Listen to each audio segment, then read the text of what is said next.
Hey everybody, Felix Stoffelbaker here.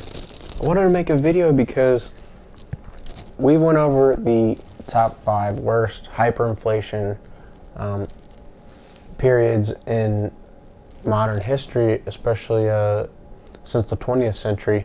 And what we're really seeing is that there is the same opportunity for prices to hyperinflate has the same ability for the assets that are undervalued to go up the same amount. So there was, back in the day, there were times in hyperinflationary periods where people would go to restaurants, and if they were going to get drinks or if they were going to stay there for the night, a period of time, they would actually order all their food and pay for it up front, all their drinks, pay for it up front, because by the end of the time they were finished eating, the prices would go up so much. And sometimes they would double by the time you'd be done with that. I mean, we've seen one case, I want to say it was like 3 point something hours every time the prices would double. So you got to think, if you're trying to buy a water and it's $3, and by the time you leave it's $5, like, why wouldn't you just buy 2 of them when you got there for $3, and then you could basically make your money back at the end of the night? But I see the same thing playing out with EOS.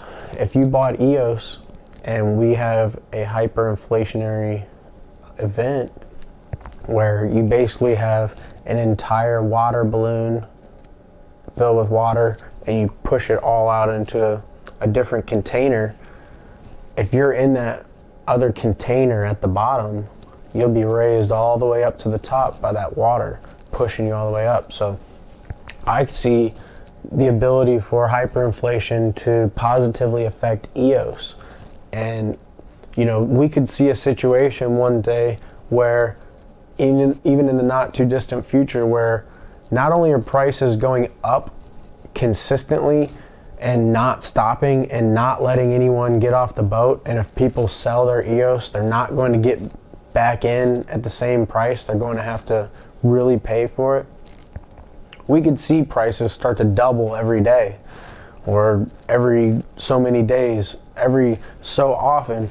These prices could just start to double and double and go up and go up and go up and go up and go up. And people think that, oh, this has to stop. Oh, this has to end. Oh, this has to go down. But when you understand every single transaction in the entire globe that has a digital capability will run through EOS. When you understand that, you can understand that hyperinflation in EOS is an inevitability, and that the price of EOS to hyperinflate only makes sense if you understand EOS as a new base protocol for the entire globe and literally set to take over every database. EOSIO will run the entire world. It's Ethereum on steroids. It's everybody's open society.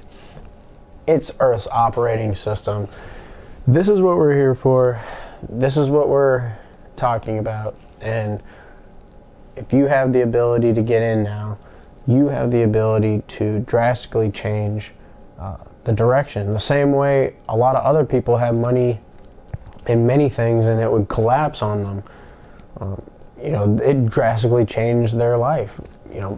A lot of times not for the better. Sometimes it will change it for the better. And if you can hyperinflate your asset, especially one that has such a global use case, then you're positioning yourself for the best opportunity out there. So I just wanted to put that out there. Stoffelbaker out.